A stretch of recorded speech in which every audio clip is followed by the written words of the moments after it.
Hello everyone. Let's continue chapter 7 of history, that is the revolt of 1857. In this module we will discuss the remaining chapter. Let's start with events and places of the revolt. There were a lot of places which were affected due to the revolt.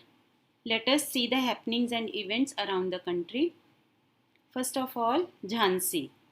Rani Lakshmi Bai was one of the important rulers who revolted against the British because they did not accept her adopted son as a ruler. She joined hand with Tantia Tope and together they captured Gwalior. Her courage was appreciated even by British commanders. But she died in 1858 while fighting against the British.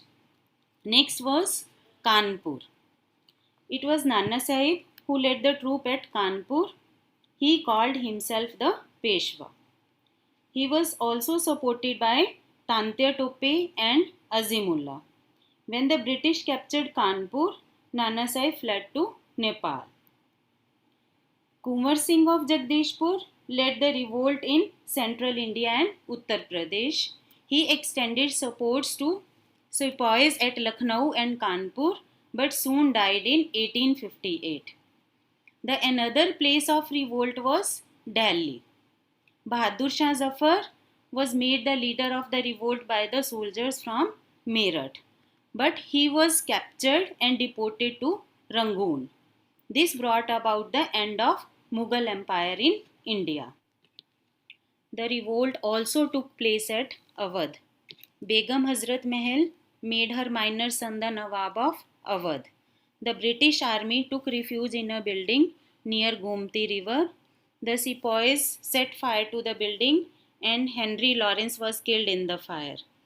Colin Campbell marched with his troop and captured Awadh. Lord Canning, the Governor General, mobilized all the forces and took help from the commanders and suppressed the revolt. The British had a tough time but used brutal methods to suppress the revolt. Now we will discuss what were the causes for the failure of the revolt. The revolt failed in spite of the efforts of the sepoys. The main reasons were: number one, the revolt was confined to certain areas and did not spread all over India. Now look at the map. These were the main centers of the revolt. Secondly, the Indian rulers were not organized and trained. They did not have a proper plan. They used outdated weapons. Many Indian rulers and nobles like Nizams, Holkars, Sindhias and the Rajput princes were loyal to the British.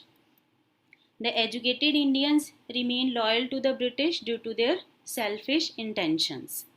These all were the main causes of the revolt. Now, what were its effects? The East India Company's rule in India came to an end and Queen Victoria took over the administration in 1858.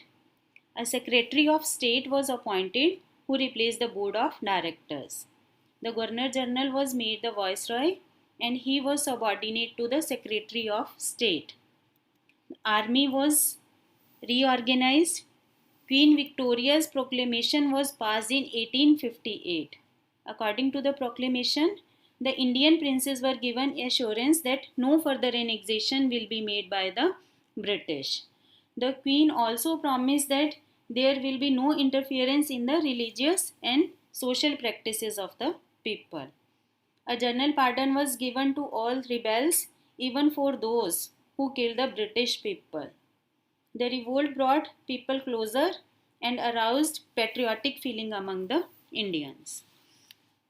Thus, the revolt of 1857, which was a memorable turning point in the history of India, left its mark even though it was not successful. It brought people closer and paved the way for nationalism. That's all about the chapter. Thank you, students.